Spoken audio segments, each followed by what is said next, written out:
Hello, and welcome to Domination Fundamentals Checkerboarding. If you've watched any amount of competitive Total War, you've probably noticed that most of the top players don't put their infantry in a straight line in the front lines. They use a formation more akin to this one, where you have a unit forward and then one backwards, one forward, one back, just offset like this all the way down. This practice is called checkerboarding, and there's a couple of reasons for it. The first reason, and probably the most important, is wind spells. When your units are offset like this, then if your opponent comes along with a wind spell, say you have Burning Head, or in this case we have Blossom Wind, if I cast it right here, I'm only going to hit one unit, whereas if they're in a straight line, shoulder to shoulder, you'll be able to catch 2 or maybe even 3. So, by doing this, you do avoid a lot of collateral damage with those kinds of spells.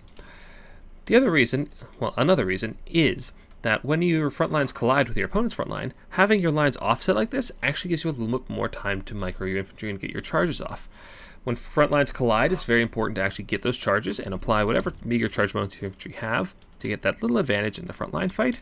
So by having these 4 up front and then these 3 in the back, it means I have one moment to get all of these forward, to get their charge attacks on the enemy, and then I have another moment to just go up to the second rank, and then I can do it with the second rank, and it just gives me more time to cycle through all the infantry units and get all those charge attacks. Now, one last reason, and this is a little more specific to certain factions with missiles, is that it also allows you to make these little pockets between your ranks, where units that fire in a straight line, any kind of gunpowder unit, handguns, these iron hails, it gives them this nice little firing line right between your ranks, without actually exposing them.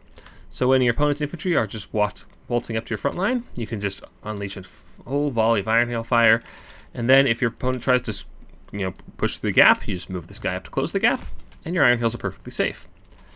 So, it's a very effective tactic, and one I encourage you to try out. But those are the primary reasons people checkerboard. Thank you so much for watching. I will see you next time.